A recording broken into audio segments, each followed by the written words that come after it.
कधी काळी लग्न हे आयुष्याचं स्वप्न होतं, पण आज मात्र लग्नाचं नाव घेतलं तरी अनेक तरुण मागे वळतात. का बरं? प्रेम कमी झालंय की अपेक्षा जास्त झाल्या? आजकाल प्रत्येक जण हा प्रश्न विचारतोय, अरे लग्न कधी करतोयस? आणि उत्तर काय मिळतं? आता नाही, वेळ आहे, किंवा मला लग्नच नाही करायचंय. काही वर्षांपूर्वी लग्न हा आयुष्याचा आधारस्तंभ होता, पण आज तो एक मोठा प्रश्न बनला. यामागे एक सामाजिक वास्तव आहे. एका अहवालानुसार लग्न लांबवणाऱ्या किंवा लग्न न करणाऱ्या तरुणांची संख्या ही 30% जास्त प्रमाणात वाढली आहे. तरुणांना लग्नाची भीती वाटते, पण ही भीती लग्नाची नसून अपयशाची आणि बंधनांची आहे. आपल्या डोळ्यासमोर आपल्या आई वडिलांचे, मित्रमैत्रिणींचे आणि नातेवाईकांचे बिघडलेले संसार आहेत, जिथे रोजचे भांडणं आहेत, अपमान आहे आणि समाजासाठी ते नातं पुढे ढकलत आहे. आपल्याला वाटतं आपलाही संसार असाच होणार की काय, म्हणून तो अनुभव घेण्यापूर्वीच आपण त्याला नाकारतो. करिअर आणि स्वतःचे स्वातंत्र्य यावर लग्न नावाचा फुलस्टॉप लागून जाईल की काय याची भीती वाटू लागलेली आहे. कोणासाठी तरी आता बदलणं हे मान्य नाहीये, मला आता माझ्या पद्धतीने माझं आयुष्य जगायचंय, ही भावना मात्र प्रबळ झालेली आहे. लग्न म्हणजे दोन व्यक्तींचं मिलन राहिलेलं नसून ते आता दोन कुटुंबांचं स्टेटस सिम्बॉल बनलेलं आहे.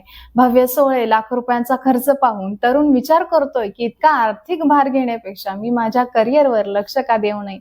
दुसरं म्हणजे नात्यामध्ये वाढलेल्या अपेक्षा.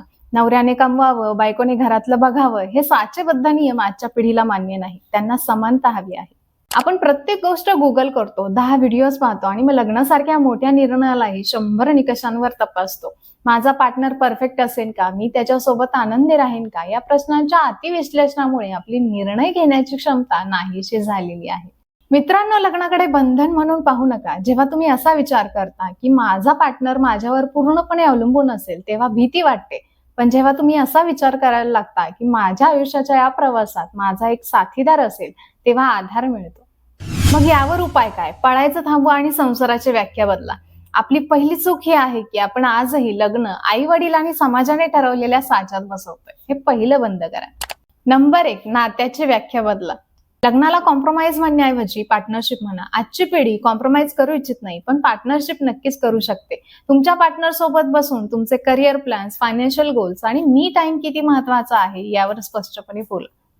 नात्यात मी तुझा बॉस नाही, तर मी तुझा जोडीदार आहे, अशी भावना रुजवा. तुमच्या जोडीदाराला तुमचा प्रतिस्पर्धी न मानता तुमच्या स्वप्नांना पंख देणारा टीममेट समजा.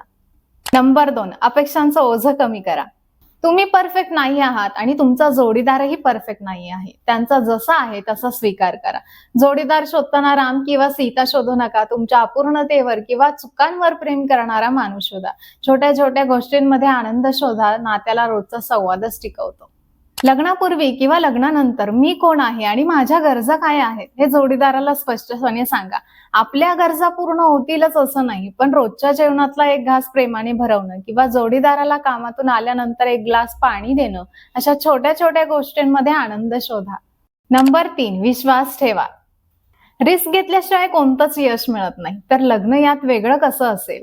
पहिलं पाऊल टाका आणि भीतीला सांगा, हो अपयश येऊ शकतं, पण म्हणून मी आयुष्यातली सर्वात सुंदर संधी सोडणार नाही.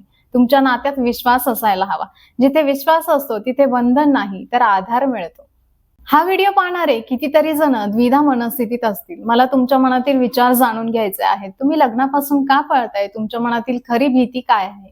ती कमेंटमध्ये लिहा, ती व्यक्त करा, कारण व्यक्त होणं बदलाची पहिली पायरी आहे. जर खऱ्या अर्थाने तुम्हाला या विषयावर विचार करावा लागला असेल, तर या व्हिडिओला लाईक करा आणि अशाच तुमच्या 5 मित्रांना पाठवा जे लग्न न करण्याच्या विचारात आहेत.